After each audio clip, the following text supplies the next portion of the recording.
সমস্যা। এদিক তাকাও। হ্যাঁ, কি সমস্যা হয়েছে বাদে?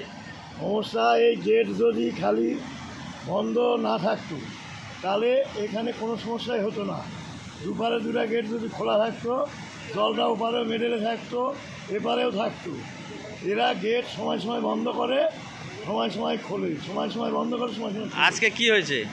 আজকে মানে কয়েকদিনটা গেটটা বন্ধ আছে। এই জলটা ধরেন এই ড্যামের উপর দিয়ে পার হচ্ছিল, জলটা উপরে চাপ হয়ে গেছে। যাওয়ার পরে এই যে এই সাইড থেকে জল মানে নিচে দিয়ে মারছি, নিচ দিয়ে বাঁধ ভেঙে গেছে? হ্যাঁ, নিচ দিয়ে মেরে এই যে সাইডটা ভেঙে গেছে। আপনারা কি আতঙ্কে আছেন? আপনারা কি আতঙ্কিত? আমরা আতঙ্কেই আছি। আমরা এখন এই যে নৌকা দূর নিয়ে খুব আতঙ্কেই আছি। এখন আমাদের কাটামাটা আছে, নৌকা আছে। আমরা আত্রেই নদীর বাঁধ ভেঙে ড্যামের কাছে ঘাটে নামা সিঁড়ি উল্টে গেল। রবিবার রাতে বালুরঘাট পুরসভার ১৩ নম্বর ওয়ার্ডে ওই ঘটনায় আতঙ্ক ছড়িয়ে পড়ে এলাকাবাসীর মধ্যে। বাঁধ ভেঙে জল ঢোকার আতঙ্ক ছড়িয়ে পড়ে এলাকায়। ঘটনাস্থলে যান সেচ দপ্তরের ইঞ্জিনিয়াররা। এলাকায় যায় পুলিশ ও পৌরসভার চেয়ারম্যান অশোক মিত্র। রাত পর্যন্ত তারা খতিয়ে দেখার চেষ্টা করেছেন কিভাবে ওই ঘটনা ঘটল। নদীর লো ড্যাম তৈরি হয়েছে ১ বছর হলো, কিন্তু এর মধ্যেই এই ঘটনা রীতিমতো প্রশ্ন তুলে দিল। যদিও সেচ দপ্তরের কর্মীরা ড্যামের যে গেট জল পাস হওয়ার সেই গেট রাতেই খুলে দেন, যে কারণেই তারা মনে করছেন গেট খুলে যাওয়াতে কিছুটা স্বস্তি মিলবে। স্থানীয় বাসিন্দাদের অভিযোগ, ড্যামের গেট বন্ধ করে রাখার জন্যই ড্যামের পাশের ওয়ালের তলে ফুটো থাকায় সেখান দিয়ে জল পাস হতে শুরু করে এবং তারপরেই বাঁধ ভেঙে হুড়মুড়িয়ে জল ঢুকতে শুরু করে।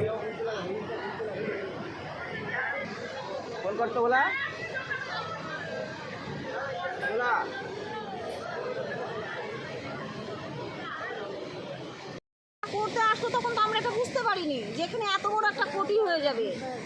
এখন সারাটা রাত্রি পাড়া প্রতিবেশী আমাদের কি অবস্থা, সারাটা রাত্রি আমরা বসে আছি, দুই চোখের পাতা আমাদের এক জায়গায় হচ্ছে না, একদম ভেঙে চুরে চলে যাচ্ছে, বাড়ি ঘর নদীর তলায় চলে যাচ্ছে। ভেঙেছে? প্রচুর ভেঙে একদম কিনারা পর্যন্ত চলে আসছে, গোটা খাদ একদম ভেঙে চুরে। তখন প্রথমত অবস্থায় বললো এরপর ব্রিজ হবে, নদী তোমরা পার হতে পারবা। প্রথমত ডাঙ্গিতে শোনা গেছিলো, ডাঙ্গিতে ওরা ওখানে করতে দেয়নি। তারপর তো আমরা এটা ভাবিনি যে এতটা আমাদের ক্ষতি, আর এই কাজগুলো তো এখানে এভাবে হয়নি। যে জায়গাটা দিয়ে জল বেরোচ্ছে এখান দিয়ে কি আগে জল বেরোতো না? কোনো রকম জল বেরোতো না তো, ওই ছোট ছোট ফুটা ছিল, তখন ওই হালকা একটু জল পার হতো, ওটা তো আর আমরা অতটা মালুম করিনি যে এই পরিস্থিতি। কালকে বিকালে প্রত্যেকটা গাড়ি এসছে পর্যটকরা এখানে দেখার জন্য। আমরাও কালকে ওখানে ছিলাম, সবাই ছবি তোলা আমরাই নিচে ছিলাম। এটা যে রাত্রি ৯টায় যেটা হয়েছে সেটা যদি কালকে দিনে হতো, প্রচুর জেলেরা মরতো, প্রতিবেশীরা মরতো, আমরা মরে যেতাম, সত্যি কালকে মরে যেতাম। কালকে যত গাড়ি আসছে রবিবার, সবাই কালকে দেখার জন্য এখানে আসছে। কিন্তু এটা কি পরিস্থিতি এখন আমাদের তো জীবন এখন হাতে নিয়ে আমাদের থাকা। এটা ভেঙেছে ৩টা ১০-এ, একদম ৩টা ১০-এ ভূমিকম্পের মতো মাটি কেঁপে গেল, ভ্রম করে একটা শব্দ, আওয়াজ, ওটা পাড়া। আমরা এখানে সারা রাত্রি পুলিশ প্রশাসন ছিল ডিউটিতে, তাদের সঙ্গে আমরাও এখানটা আসি। এই তো আর কি বলবো এখন আমাদের। আমার নাম সোমা চক্রবর্তী। এলাকায় এবং এলাকাবাসী আতঙ্কে রয়েছে, কি সমস্যা হয়েছে? সেটা হচ্ছে ড্যামের এখানে যে আমাদের যে গার্ডওয়ালটা আছে, যেটা ইরিগেশন থেকে করা হয়েছে, সেই গার্ডওয়াল দিয়ে একটা লিকেজ ধরা পড়েছে।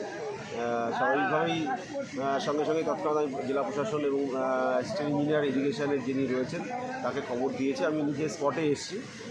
অলরেডি সমস্ত গেটগুলোই তারা খুলে দিয়েছে, ওনারা বিষয়টা দেখছেন। তো স্বাভাবিকভাবেই এখন আর সেই ধরনের সমস্যা নেই, তারা ব্যাপারটাকে টেক ওভার করে নিয়েছে এবং এটা তাদের যে শিডিউল ওয়ার্কের মধ্যে বিষয়গুলো থাকে সেগুলো তারা করবেন এবং করছেন, আপনারা দেখছেন। যে সমস্যাটা হয়েছিল তারা অলরেডি টেক ওভার করেছে, পুলিশ প্রশাসনও এসেছেন, আইসি সাহেব নিজে এসেছেন, আমিও নিজে এসেছি, এলাকার কাউন্সিলর আছেন। এবং স্বাভাবিকভাবে আমি আপনাদের মাধ্যমে জানাতে চাই যে আতঙ্কের বিষয় কিছু নেই। ওনারা এই বিষয়গুলোকে যা যা প্রয়োজনীয় পদক্ষেপ গ্রহণ করার আছে তারা তাদের ডিপার্টমেন্টালগত সমস্ত দিক দিয়েই তারা রেডি আছেন।